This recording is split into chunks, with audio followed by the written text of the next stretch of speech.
এক বিশাল গরিলা হঠাৎ তীব্র ব্যথা অনুভব করল।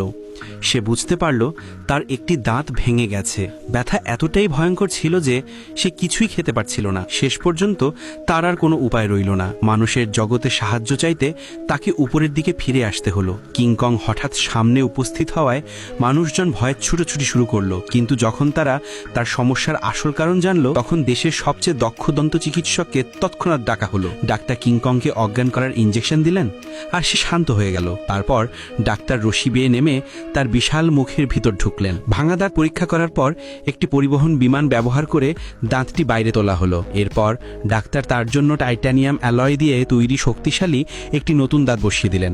নতুন দাঁত পেয়ে কিংকং খুবই খুশি হলো। নিজের জগতে ফিরে আসার পর সে হঠাৎ বাতাসে এক অদ্ভুত গন্ধ টের পেল। সেই গন্ধ অনুসরণ করতে করতে সে এক অচেনা জায়গায় পৌঁছে গেল, যেখানে সে আগে কখনো যায়নি। সেখানে তার দেখা হলো একটি ছোট বানরের সাথে। বহুদিন ধরে একা জীবন কাটানো কিংকং তার নিজের জাতির কাউকে পেয়ে ভালোবাসা দিয়ে হাত বাড়িয়ে বন্ধুত্ব করতে চাইল। কিন্তু সে ভাবতেই পারেনি যে ছোট বানরটি তাকে জোরে কামড়ে দিয়ে পালিয়ে যাবে। কিংকং তার পিছু নিতে নিতে হঠাৎ এক জালে আটকে গেল। তারপর তিনটি বানর একসাথে তাকে আক্রমণ করলো। কিন্তু নিজের অসাধারণ শক্তি দিয়ে কিংকং খুব দ্রুতই তাদের পরাস্ত করলো। ছোট বানরটিকে ধরে ফেললো এবং বাধ্য করলো তাকে নিজে আড্ডার জায়গায় নিয়ে যেতে। ফিরে আসার পথে তারা একটি বড় লেকের পাশ দিয়ে যাচ্ছিল। সেখানে ছোট বানরটি লেকের বিশাল সাপকে ব্যবহার করে কিংকংকে আঘাত করার চেষ্টা করলো। কিন্তু কিংকং বিপদ আগেই টের পেয়েছিল। সে খুব সহজেই বিশাল সাপটিকে হারিয়ে দিল।